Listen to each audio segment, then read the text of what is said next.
having been a winemaker for 37 years, there's always something new to learn, which is the appeal of this kind of work. It's just, it's never a finished process of learning how to make wine. Every vintage presents its challenges and actually also opportunities. And that leads me to talk a little bit about our 2009 Albarino Beso Del Sol, which is a wine that I've never ever contemplated making. In fact, I think most people that make Albarino in Spain, and those few that make it here in California, it would not occur to them to make this kind of wine. But it started in the 2009 harvest season with early September. We had about 3 or 4 days of pretty intense hot weather, surpassing 100 degrees, 105, somewhere in that range.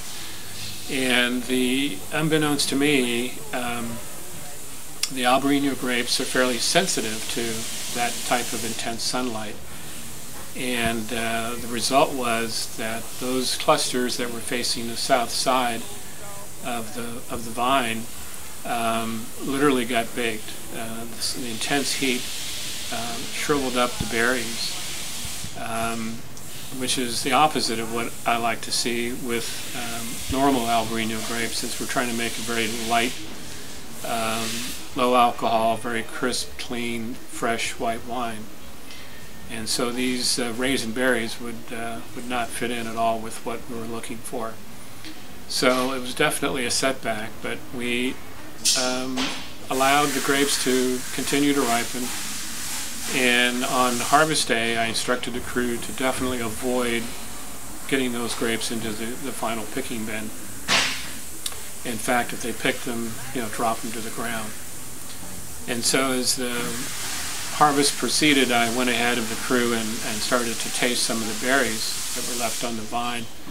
And to my surprise, they actually tasted really, really good. I mean, beautiful flavors of dried apricots, and so I thought, this would be a shame to drop this fruit on the ground.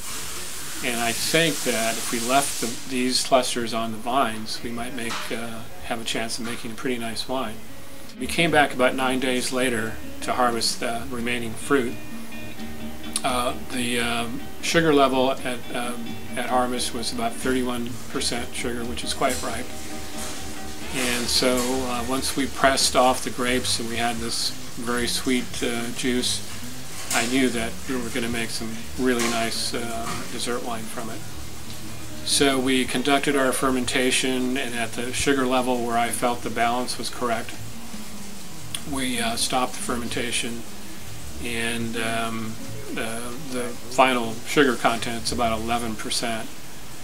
We also have fairly low alcohol. It's just a little bit over 11% alcohol, which I love. So it's a very light, delicate, sweet dessert wine, and it certainly captures the varietal character of Albarino. And of course, it has great acidity. So it's just turned out to be a blessing. I mean, it's just a wonderful wine to have made. And I don't know if we'll ever make one again, because the conditions that created these grapes that made this wine may not occur again. Certainly not the type of wine that we normally want to make from our Albarino grapes, but again, it's just turned out to be a great wine, and we're just thrilled to be sharing it with everybody.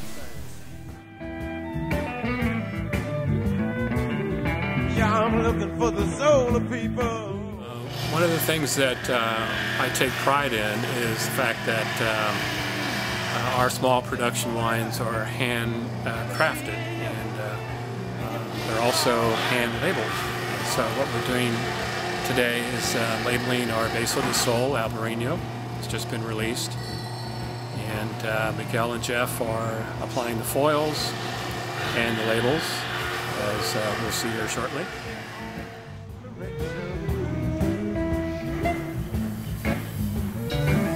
When they think they talk of reuniting, but they won't, they said it's